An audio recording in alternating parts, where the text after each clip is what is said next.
Olá pessoal, bem-vindos a essa aula sobre produto vetorial. O produto vetorial vai ser um produto de vetores que vai ter como resultado um vetor, por isso que tem esse nome, produto vetorial. E isso é bem diferente do produto escalar, que tinha como resultado um escalar, ou seja, um número. Bom, se a gente tem dois vetores no espaço, e para a gente definir o produto vetorial, eles vão ter que estar obrigatoriamente no espaço. A gente não vai definir produto vetorial no plano.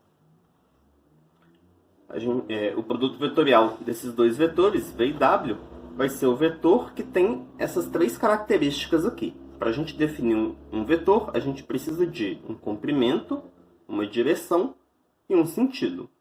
Então, o comprimento desse vetor vai ser a norma do V, a norma do W, vezes seno de θ, onde θ é o ângulo entre V e W. A direção que esse vetor vai ter vai ser perpendicular a V e a W. E aí, a gente precisa determinar o sentido desse vetor. E para isso a gente vai usar uma regrinha chamada regra da mão direita. A regra da mão direita, ela diz o seguinte: se a gente quer encontrar aqui o sentido de V vetorial W, a gente faz o seguinte: a gente pega a mão direita e coloca os dedos dela apontando na direção do vetor V. E aí, a gente fecha ela no sentido que a gente tem o menor ângulo para o W. Então, nesse caso, seria assim e não assim. Então, quando a gente faz esse movimento aqui, a gente vê em qual sentido que o polegar está apontando. No caso aqui, ele está apontando para dentro do quadro. Portanto, o vetor V vetorial W, ele teria sentido entrando aqui no quadro. E se a gente troca esses vetores aqui, então, nesse caso aqui, a gente coloca os dedos de novo apontando na direção do V, para poder ser assim ou assim, e a gente tem que girar no sentido que dá o menor ângulo para o W. Então, seria aqui para baixo.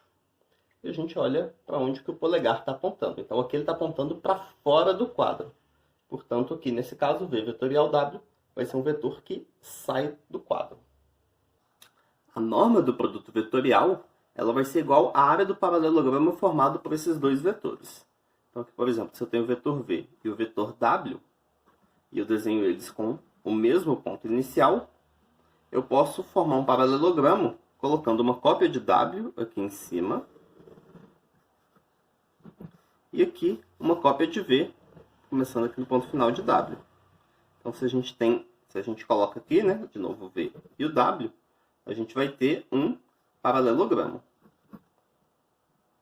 E aí, para a gente calcular a área desse paralelogramo, a área vai ser a base vezes a altura. Eu vou colocar aqui a altura. Então, o comprimento aqui da base é a norma de W. E a altura aqui, se o ângulo entre os dois vetores é θ, cateto oposto sobre hipotenusa vai ser seno de θ. Então, esse lado aqui, ele vai ter que ter tamanho norma de V, seno de θ. Logo, base vezes altura é norma de V, norma de W, seno de θ. Então, a norma do produto vetorial é a área do paralelogramo formado por esses dois vetores. Para encontrar uma forma fácil de calcular o produto vetorial, a gente vai precisar de algumas propriedades sobre o produto vetorial. Então, esse teorema aqui diz o seguinte: se a gente tem U, V e W, três vetores no espaço, e alfa é um escalar, então vão valer essas propriedades aqui. A primeira diz que o produto vetorial ele é anticomutativo. Então, se a gente troca a ordem do produto, a única coisa que vai trocar aqui é o sinal do resultado. E o porquê disso? Bom, pela definição do produto vetorial, se a gente troca a ordem aqui dos vetores, a gente não vai trocar a norma do resultado, a gente não vai trocar a direção do resultado, né? O resultado continua sendo perpendicular a V e a W. A única coisa que vai trocar é o sentido dado pela regra da mão direita. Então, por isso que o produto vetorial é anticomutativo. O produto vetorial ele vai dar um vetor nulo se somente se um dos dois vetores for múltiplo do outro. E por que isso acontece? Bom, para o produto vetorial dar o vetor nulo, ele precisa ter comprimento zero. E para isso acontecer, como o comprimento é comprimento de um, norma do outro, vezes o seno do ângulo entre eles, então ou um dos dois vetores tem que ter comprimento zero, ou o ângulo entre os dois vetores tem que ser zero ou 180 graus, para o seno dar zero. E isso vai querer dizer que eles têm a mesma direção e que, portanto, são múltiplos.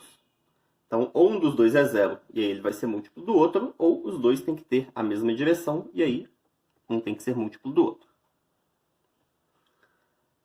A propriedade C diz que se a gente fizer o produto vetorial de dois vetores e depois fizer o produto escalar com um desses vetores aqui, isso vai dar o resultado zero, né? Então, se a gente faz o produto vetorial, a gente obtém um vetor. E aí, se a gente faz o produto escalar com esse outro vetor aqui, a gente obtém um número. E aí, se a gente usa um dos vetores aqui, a gente vai obter zero. E o porquê disso? Porque o produto vetorial é perpendicular a V e a W. E aí, como é perpendicular a V, se a gente faz o produto escalar, tem que dar zero. A propriedade D, ela diz que se a gente faz alfa vezes o produto vetorial de V por W, é a mesma coisa de fazer alfa V vetorial W ou V vetorial alfa W. E para mostrar isso, a gente vai considerar três casos. Se o alfa for zero, então aqui vai dar o vetor nulo, aqui vai dar o vetor nulo, aqui vai dar o vetor nulo, e aí vai ficar tudo igual. Se o alfa for positivo, a única coisa que ele está fazendo aqui é aumentar o comprimento desse vetor. Ou reduzir, né, se ele for menor do que 1. Então a única coisa que ele está fazendo é esticando ou contraindo esse vetor aqui. Ele não muda a direção nem o sentido. E aqui, o que ele faz com o V é só a mesma coisa, certo? É esticar ou contrair o V, ele não muda a direção nem o sentido. Então, a direção e o sentido do resultado vai continuar a mesma. E aí, ele só vai mexer no comprimento do vetor. E como isso daqui fica... o comprimento desse vetor multiplica o comprimento do resultado, então, o resultado ele vai estar multiplicado por alfa também. E tem outro caso também em que alfa é negativo. Se alfa é negativo, certo? Ele vai de novo esticar ou contrair o vetor, mas ele vai também trocar o sentido. Só que aqui, como ele troca o sentido de V, ou nesse caso aqui, o de W, o resultado final dessa operação aqui vai ter o sentido trocado também. Então, por isso que essas três coisas vão ser iguais. E por fim, a gente tem a propriedade E, que diz que o produto vetorial ele é distributivo sobre a soma. Então, se a gente faz V vetorial W mais U, isso vai ser V vetorial W mais V vetorial U. E do outro lado também funciona. V mais W vetorial U vai ser V vetorial U mais W vetorial U. Então, por isso que a gente chama ele de produto, porque ele tem essa propriedade distributiva sobre a soma. Essa última propriedade, porém, é um pouquinho mais complicada de mostrar, então eu não vou falar de como que a gente mostra ela aqui. E para ensinar a calcular o produto vetorial, eu vou precisar definir esses três vetores aqui também. O I, que é o 1, 0, 0, o J, que é o 0, 1, 0, e o K, que é o 0, 0, 1, que a gente chama de vetores canônicos. Então, esses vetores eles são unitários e eles têm a direção e o sentido dos eixos coordenados. Então, aqui no espaço, se eu tenho o eixo x, o y e o z, o vetor I está para cá, o vetor J está para cá e o vetor K está aqui. E esses três vetores têm essa propriedade aqui. Qualquer vetor do espaço, ele pode ser escrito como um múltiplo do I, mais um múltiplo do J, mais um múltiplo do K.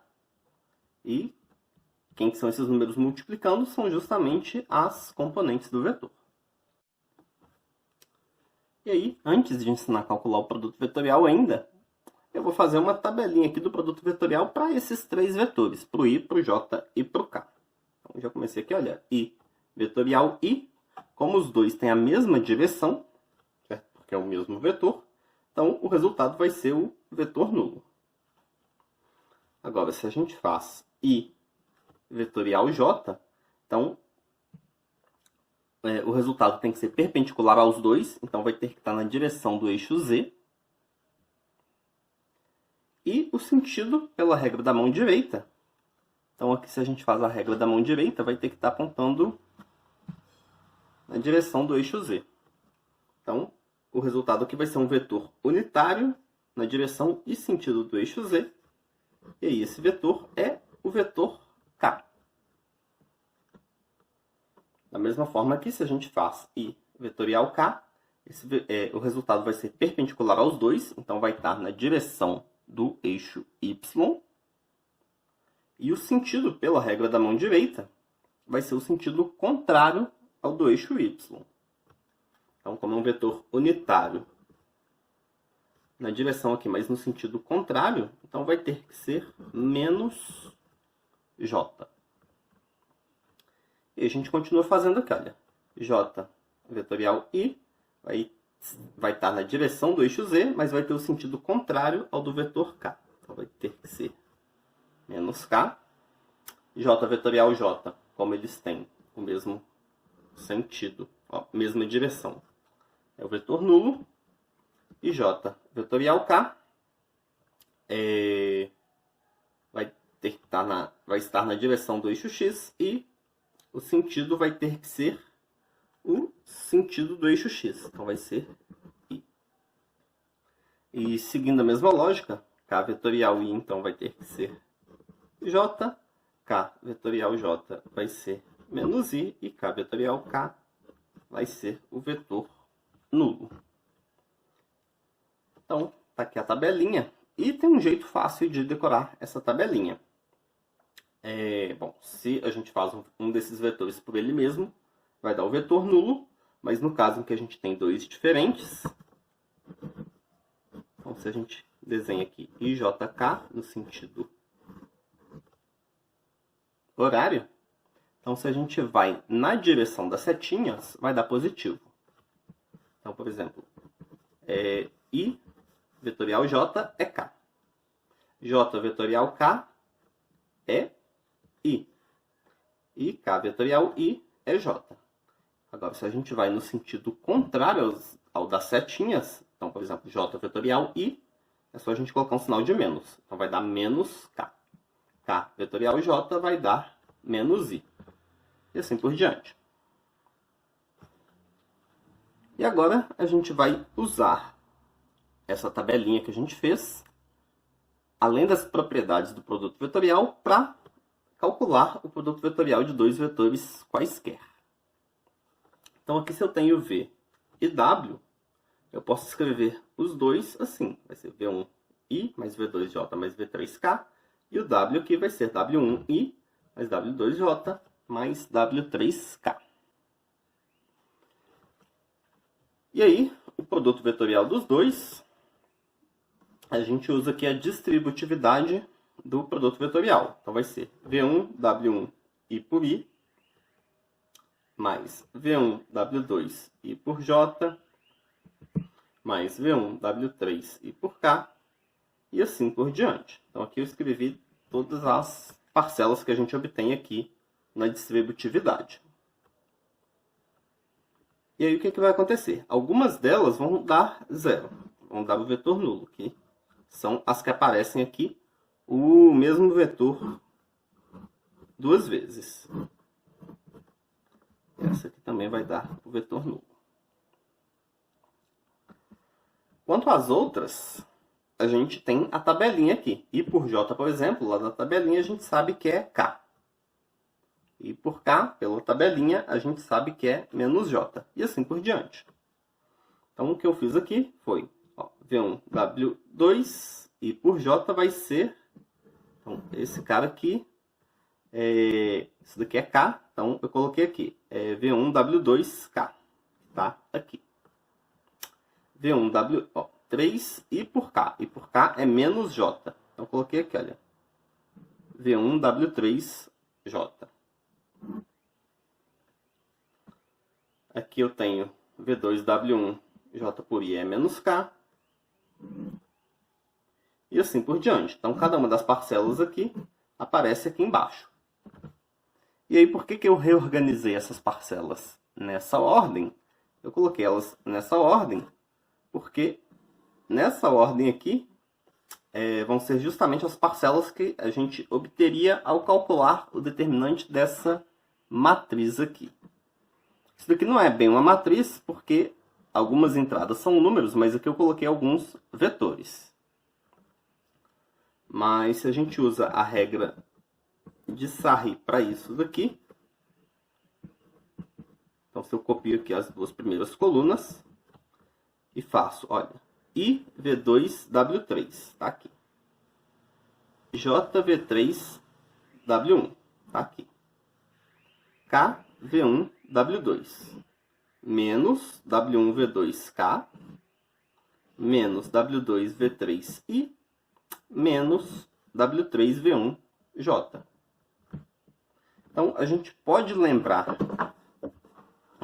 se lembrar de como calcular o produto vetorial através dessa regrinha aqui. Vai parecer o determinante dessa coisa aqui que parece uma matriz. Então, agora a gente pode, por exemplo, calcular esse produto vetorial aqui. Para fazer isso, eu vou colocar aqui, olha, I, J, K. Vou colocar o primeiro vetor aqui, o segundo vetor aqui. Então, não posso trocar a ordem desses vetores, até porque o produto vetorial é anticomutativo. Se eu trocar as duas linhas aqui, eu vou obter menos o que seria o resultado certo. E aí, fazendo a regra aqui de Sarri, eu vou copiar aqui as duas primeiras linhas. E aí o que a gente vai obter aqui vai ser 0i mais 0j mais k menos 0k menos 3i menos 0j. Então, o resultado aqui é k menos 3i. E aí, o i é o vetor 1, 0, 0. Então, vai ficar menos 3, 0, 0. E esse daqui vai ser o 0, 0, 1. Então, o resultado é esse vetor. Menos 3, 0 e 1. E reparem que esse vetor que a gente obteve, ele vai ser perpendicular a esses dois. Então, para a gente ver se ele é perpendicular, basta a gente fazer o produto escalar. E aí, se a gente faz esse cara escalar com 1, 2, 3, vai dar menos 3 mais 0 mais 3, que dá 0. Se a gente faz o produto escalar desse com esse aqui, vai dar 0 mais 0 mais 0. Nessa aula, então, a gente definiu o produto vetorial, a gente viu as propriedades dele e a gente viu como que a gente faz para calcular o produto vetorial entre dois vetores quaisquer. Essa aula fica por aqui e até a próxima, pessoal!